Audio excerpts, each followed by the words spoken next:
Hi everyone, I'm so glad you're here. We're going to be talking about strong arms and golden dreams, the forced and contracted labor on American farms during World War II. Now, first off, let's talk about farming. Farming, especially from 1900 to about 1940, is going to be a mix of manpower, horsepower, and actual horsepower, meaning that we have horses on the farm. I want you to just kind of take a look at what a farm is going to look like in the 1920s to about the 1930s. Your cattle is going to be a lucky thing. Do you have good cattle? If not, there is a mix of machinery, a mix of hand power, hand crank. We still have indoor plumbing issues at this point. Things are being invented, but we have a growth rate of about 0.4% per year, meaning production is going to be, it's stagnant. We see a little bit of growth, but not a whole lot. And this is also going to be hit a two big combo punch in the 1930s. Number one, we know well as history teachers. Number one, the Great Depression. People just can't acquire machinery because they can't afford it. And the second big one that we don't talk about a lot, actually we do in English class, is the Dust Bowl, meaning that a bunch of Great Plains farming areas, Oklahoma, Nebraska, just get hit. And they have to leave their farms. Well, you don't need a combine if you don't have any farms anymore. So this is it halts the machinery acquisition. But here's what I love, is that it doesn't stop the innovation. Innovation continues. Things are invented as well, and it's going in parallel with the war effort, meaning that inventions are happening on the farm and in the factory. When the war hits, there's already been people leaving the farm in order to help the war effort, especially for those of our allies. From 1940 to 1942, 2 million of American farmers have left the farm in some way. Most are in service, but others are going to be helping allies or fighting for allies, but they leave the family farm. By 1946, the number is going to grow to nearly 6 million. 6 million farmers that are gone, and they're not coming back. Two big reasons. Number one, they're not coming back because of the GI Bill. They have their college paid for, and this is the American dream. They're going for it. They're going to get that college education that they never would have had otherwise. And two, they get to buy a house. They're moving to the suburbs. So John Boy doesn't have to stay on the farm anymore. John Boy is he's gonna have his family in a subdivision. How exciting. However, that's putting a strain on the American production. So let's talk economics. Now, this is my passion, so hang with me. Let's talk economics for a second. Now, if you remember SNL with the 5-second university, most of you, the only thing you remember from econ class is supply and demand. That's okay, I'll work with you. When we're talking about economics here, we're talking about this equilibrium point between supply and demand. It keeps a price stable. Now, when the war effort comes in, we need more from the agricultural market, meaning, and we're not talking about food, and we're not talking about meat, because both of those things are needed and we need more of it. However, we're also talking about timber, we're talking about cotton, goes into denim, and wool. One of the big reasons that we need sheep at this point is that cotton doesn't keep you warm, wool does. And this is why World War II, you have wool blankets, wool barracks, got to keep warm. Now, as the demand shifts, because the number of buyers, the US government, as that demand shifts to the right, there's a derived demand, meaning that we need more soldiers into the fight. And so the amount of farmers, it disintegrates, they actually leave the farm, which means that our supply line shifts to the left. So what happens? Do we get this increase of production that we actually need? No, we don't. And we're going to have higher prices. Now, remember your time. If we're talking 1940, 1941, these people are just a decade from the start of the Great Depression. That they skyrocketing prices, you're going to click into hoarding, you're going to click into saving, hoarding, you're going to click into those old Depression habits that the United States desperately wants to get out of. Remember, this is the years of John Maynard Keynes. So he's going to desperately try to do that. So we've got to try. We've got a real struggle. How do we keep prices stabilized on the home front? How do we discourage domestic buyers from overbuying Toilet paper from the toilet paper from the coronavirus should be a hint to everybody. But how do we stabilize prices so we don't panic people on the home front? But also, how do we increase those agricultural goods? And not just the food, because we need to provide food for domestic population, we need to provide food for allies, we need to provide food for soldiers. We have 2 more groups that we hadn't planned on growing food for. And especially since we've had the Dust Bowl, where we were unable to grow since 1931. That's another thing to think about. We had our first real rainfall after the Dust Bowl in 1940. That soil is just now starting to recover. So how do we stabilize those prices so we don't shock people and they don't go running to grab tomato soup or something from the shelves? And how do we increase that production while keeping those prices stabilized? So the United States is going to do 2 things. First, they're going to do something called price freezing. That one's easy. Just kind of like, we're just going to keep that, we're going to keep prices. We tell you the price of a tomato is 30 cents. We tell you the price of an apple is 10 cents. Can't go higher. So we can price freeze, otherwise called known as a price ceiling, we ration as well, making sure that there's always 2 cans of tomato soup on the shelf. You may not have more than that, but you at least have the 2. And we bring down the price of manufacturing by importing cheap labor from foreign nationals. So my econ teachers out there going, well, what about technology? Technology can shift things around as well. Complicated. Technology in this one is more than just machinery. When we're talking ag tech, we're talking tractors, combines, and balers. Oh my. We're talking John Deere versus McCormick. Yes, we're talking all about that. But we're also talking about healing that topsoil from the Dust Bowl. So we're talking about crop rotation and really putting in things like peanuts. We're talking about putting in peas. We're really trying to kind of restore what was absolutely destroyed by amateur farming in the 30s.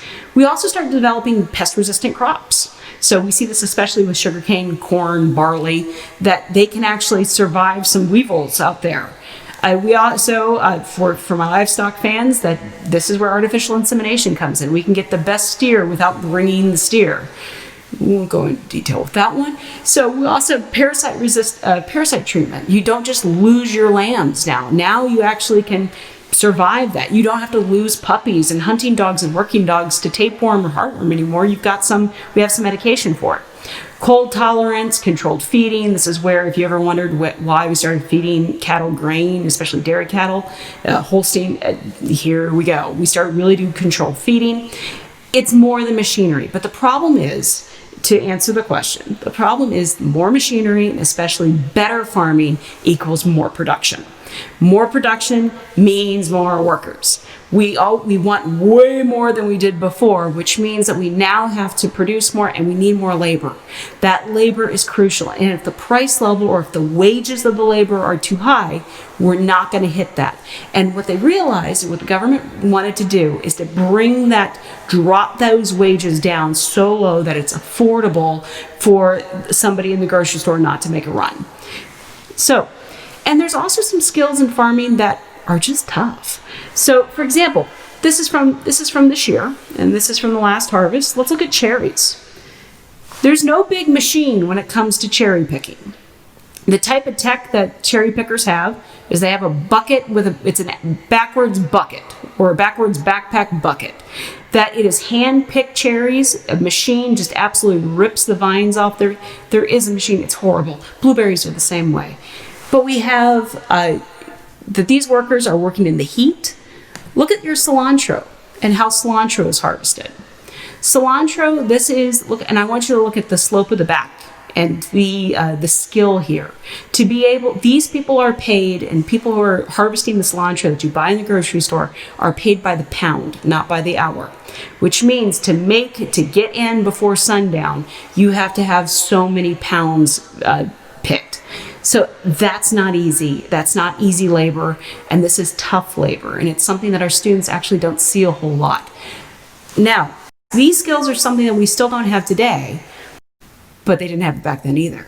So this is tough work, and it ends up with farming's difficult. All right, farming's hard. It is hard work. You have to be up at 4 with the cows and not sleep till 9. It is hard labor. but it's worth it. And this was part of the war effort. So we had some difficult decisions to make as the United States. And to hit those two goals, more agricultural production than before, and hitting it so that we have cheaper labor, we had two big articles or big bills that came through, and they were actually voted on before we actually declared war, which is interesting. We voted on in July of 41. So the interesting one is, the first one they do is the Emergency Price Control Act of 1942. This thing hits right in January. Remember, we declare war on December 8th. By January, we have our first law that said that you could only have your agricultural goods could only be priced so high. And two, we had our first price scheduling that came out in February. So it really went into effect in February. And two, where I'm going to spend a couple minutes today, we're going to talk about the Mexican Farm Labor Agreement of 1942, which happens in August. This became known as the Bracero Program. Bracero Program from 1942 to 1964. And if you ever wonder about why they ended it, I want you to look at that end date of 1964 and think about U.S. history. The answer becomes very, very clear, especially with the treatment of the Braceros. So the Bracero Program, we invited guest workers from Mexico. Some were farmers, some weren't. They became farmers. But we invited guest workers from Mexico to work the fields in the United States. Over 23 different states were part of the Bracero agricultural program. And how it worked was the farmer, so if you were an owning farmer, meaning you had your fields, you actually paid the government to put a contract on your field. Not much, but you paid them. So you paid the government. The government then wrote the contract. They invited the guest workers by going through certain areas in Mexico City being the main base of where they would select these workers. The men themselves would go through a couple of middlemen, and some witnesses would say that they paid over 300 to 400 peso in order just to get a contract for the Bracero program. And once they finally got their chance in line, they had very limited contracts. The very beginning of the program, we're talking about 5,000 contracts available, with hundreds of thousands of men applying for these contracts. And the U.S. officials were looking for two things in particular. They were looking for strong arms, where we get the word bracero from, meaning strong arm, and calloused hands. They wanted laborers. A lot of these men were destitute. They were impoverished. They had nothing left for them in Mexico. They were desperate, and so they went in. The Bracero program, you had processing plants. Once they got their contract and they went to the U.S. side of the border, the men are going to sign for work agreements. They get their official documents in this one, their official identification cards. They received their assignment, where they're going to be placed, and then they had a medical evaluation. Now, this is where it starts to talk about humiliation. That the medical exams were very invasive and humiliating to these men. They required them to be stripped in groups, photographed. They were examined. And then covered in a delousing agent. Usually it was DDT, and basically covered in powder and forced to wash themselves off afterwards. Not exactly a great welcome to the USA, and thank you for working our fields. They were then assigned to places. So they worked in every section of agriculture. We're talking livestock. We're even talking about car depots. They had, but most of them are going to be working on vegetable harvesting and livestock harvesting. The bad assignments, you did not want to get placed in East Texas. East Texas, that is where we had issues with shooting of Bracero workers. They encountered a lot of segregation and a lot of racism here. They weren't allowed to eat in certain restaurants. They had big sign, no dogs, no Mexicans, no African Americans. Just very, very racist. You did not want to go into the Texan cotton fields. You didn't really want to get placed in the Northwest either, into the orchards in Oregon and Washington, the timber areas of Washington. You didn't really want to go there either because nobody spoke Spanish and it was lonely. They didn't really have a community. So most braceros wanted the jobs that were in New Mexico, Arizona, Nevada, and in California, especially California. In California and in Arizona, they had your owning farmers spoke Spanish. It was functional, but maybe not fluent, but functional. But they spoke Spanish. They also paid better. Some of them would offer contracts they would offer to pay you more if you could work a tractor a little faster than others. There's a bit of merit pay involved. So you had they're working in every sector. And the work's incredibly hard, but this is where the government gets a good job, is that the government enforced a minimum daily wage. They had to pay their workers. Now, how much they had to pay them is subject to a lot of debate today. This is still a raging debate. The other thing I want you to notice is the slope of the backs. The slope of the backs, I really want you to look at this because there's going to be older gentlemen, their backs are permanently like this. That this becomes a work issue and a health issue later on. And sometimes you could tell if you walk down California and you see an older man who slumped over, that's how he got into the country. That, he must have been a farmer. And the reason they're slumped over is that they've got a little handheld hoe that they're working with in order to weed vegetables and plant. So here, let's talk about some living conditions. They lived mostly on a camp. So we have a barracks kind of look. If you want to think soldier, well, that was what they had extra, so they decided to do the same thing. It'll look like an army barracks. So they had personal possessions. They were allowed to keep them. They had their own church. Usually they had their own Spanish-speaking priests. You had food. And there was a community, especially those in the border, those in California and New Mexico and Arizona. You had ice cream socials, you had dances. Many of these Braceros are going to come back and get their citizenship because, well, they met the love of their life there and want to start a family. So there's good to this. There's a camaraderie to come of this. How do we know what the living conditions are like? And this is where I'm going to bring up a lot of where my sources are coming from, which is called the BraceroArchive.org. And this is a place where thousands of people have and grandkids and kids of Braceros have donated pictures and stories, and very importantly, they've recorded their grandparents and telling their story. Highly, highly, highly recommend. And so these are just some of the stories. This is where I want to tell you one story about it. Is a man by the name of Jesus Colmenar, and he talks about how it was very hard work. He was mistreated, yes, but because of the Bracero Program, he found the golden dream. He found the golden dream, meaning he says, I retired with a pension from a cannery. My children all graduated from school, and they all have good jobs. It was a happy ending for him. He saw it as a means to an end. Another Bracero talks about how, and I've kept the links in the description part of this PowerPoint. But another Bracero talks about how he lost how he lost 3 children in a year to poverty in Mexico. How he was too poor to actually get the medical care, and some of them were saying "Papa" and then died. And going through the Bracero program, he was able to build a life for himself in the United States, raise a family, and enjoy a good life. So it counters what the stories of the happy ending help tell the tale of mistreatment, that going through it, there was a good that happened. People may have meant it for evil, but good happened in spite of that. And this is the power of oral history. I recommend this. Never go at this alone. If you're a history teacher, don't do this alone. Partner up with your Spanish teacher. Partner up with your econ teacher. This is a great cross-discipline way of doing this.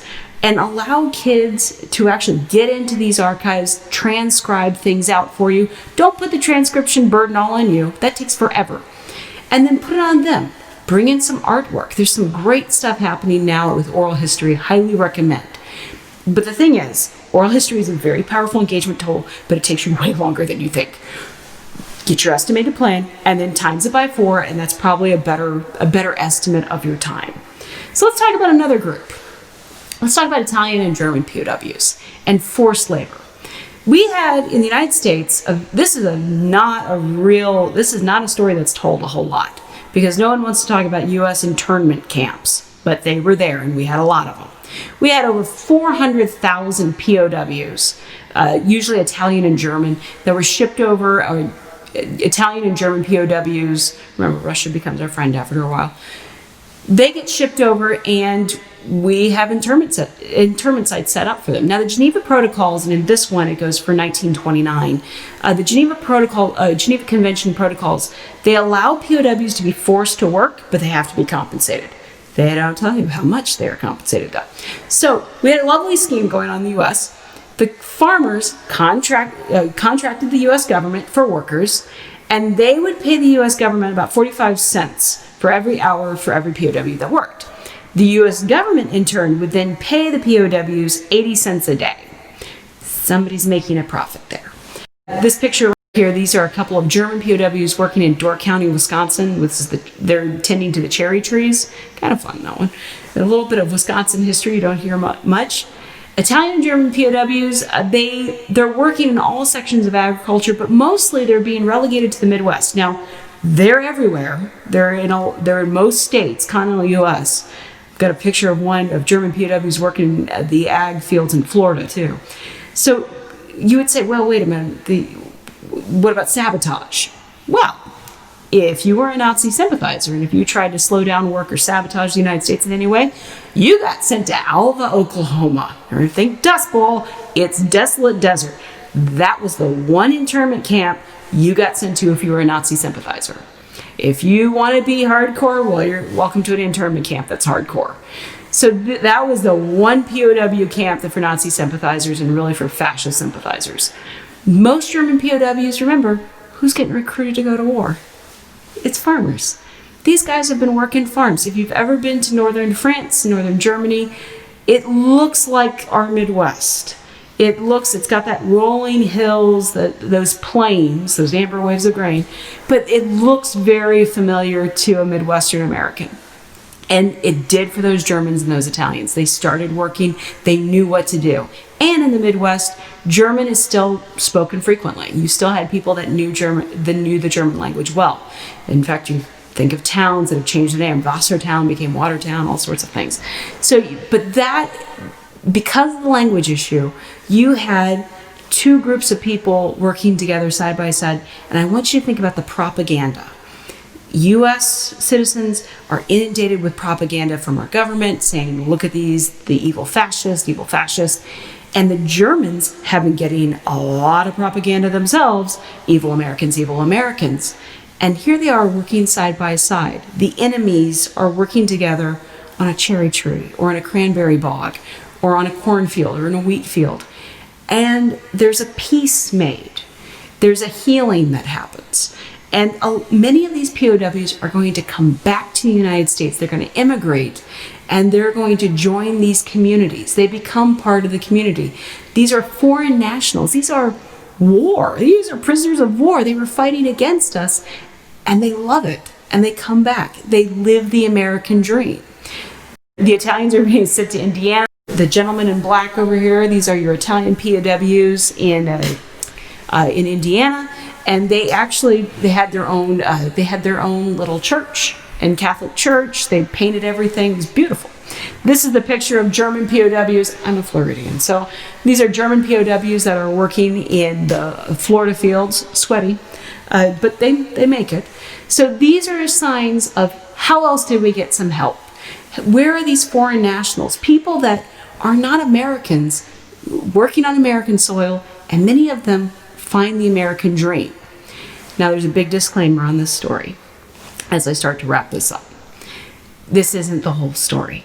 This is 25 minutes of kind of a taste test for stuff you can do and stories that are lost when we're just looking at a textbook and trying to get through the AP curriculum or the IB curriculum. These are the little bits of history that we lose. And I'm having to shorten this up. There's a large percent. This is just two groups of foreign nationals that are working in American farms. There's other programs that are bringing in people from the islands, from Jamaica, Puerto Rico, that they're working on American farms too, especially in the South, sugarcane fields especially. And the research is still ongoing. We still don't know the full story. And the reason is most of where we get our stories from, it's organized like your grandmother's attic, meaning it's there, it's just everywhere. And so having to sort through that is a difficult process. The other thing is, and maybe this is a next year tale, There's another tale to tell, which is we talked about foreign contracted and forced labor, but there is domestic forced and contracted labor on American farms as well. There's another story about Japanese Americans that are interned in the West, being forced on American farms, and even with the CCC. For example, if you live in Idaho, you may be walking on trails that were built by Japanese Americans who are in internment camps. There's another story with African Americans. African Americans have faced discrimination and segregation in the agricultural business for a very long time, and this is one of the times. Remember, this is going to be the era of Jim Crow. We are not up to civil rights yet, and so in the big and into the 60s, this is going to lead us there. Though this is a very important step that the African American community moves towards to fight for their own civil liberties. And so this is where we're starting to see that story. It's a story for another time, meaning it's a story, but you don't have to wait for next year to start reading about it. Start, ask questions, get into that oral history. Think of this as a starting gun going off. Go and research. It has its happy endings, but it's a tale that is very sorrowful as well. And maybe next year we'll tell it. The big takeaway here is teaching balance. When available, if you are teaching about the Bracero Program, because it's done in a time of recordings, when available, let that person's voice be heard in the experience. Meaning, I know what's in your textbook. I know what's there I know what the historian says. But let that person's voice be heard, especially if they've worked hard enough to get it recorded, to put it in the archive. It's there, it's available for you. Let the kids hear the story from their own lips. Because what you're doing is you're giving agency, and you're giving agency to a person whose story isn't told very often. Giving agency is incredibly uncomfortable because sometimes it leads us away from what the textbook would like to say. And it may lead us into conversations that are incredibly difficult, but it's a scholarly obligation. Give agency when it's right there in front of you, as much as you can. Because what's going to happen is you're going to train a student to do what, as we say in the IB community, tolerate uncertainty. Holding two truths together, or two facts together, and saying, I don't know how they get put together yet, but they do in some way. I just need to understand it more. And I say this because one fact is the Bracero Program took advantage of Mexican farmers in order to lower the wages. They were horribly mistreated, especially in the South, in the Southeast, horribly mistreated, that it was not ideal living conditions. Yet, on the other hand, the Braceros did not see themselves as victims, that they saw the oppression almost as an opportunity in it. That's a hard truth for somebody who's looking in on the situation and not looking out from it. The thing is that that's what the people who experienced this saw and believed. And then on top of this, what else we know happened, the outside circumstances. We must hold them both together. And we don't have to make a call on it. You don't have to make a call, and your students don't have to make a call on it. Let them think. Let them stew on this. Let them think about what happens here, because that's how you get your future PhDs in history. That's how you get your advocates. That's how you're going to get this is how you're going to get somebody to be like, I see how it goes together, and I know how to make the world a better place. It sometimes, as a teacher, it sometimes leads us to say, I don't know. I don't exactly know. I'm thinking about it. Let's think about it together. I don't know how this all goes together. I don't know, but I do know these two things exist. And I want to show you, and you may be wondering, well, how do I start this really uncomfortable conversation? I got an activity for you. When I say draw a farmer, what's the image that comes up? Does your farmer look like this? When we say Old MacDonald had a farm, E-I-E-I-O, is he a white male? The thing is, there's a joke that talks about the farmer and his wife. If you've ever seen a farmer's wife, she's a farmer. So the idea of, well, maybe a farmer is a female too. Okay. But when you go across fields and when we're talking about history, what about these people? Who are they? Are they farmers? The answer is yes. When we talk about history, make sure you don't just say Bracero.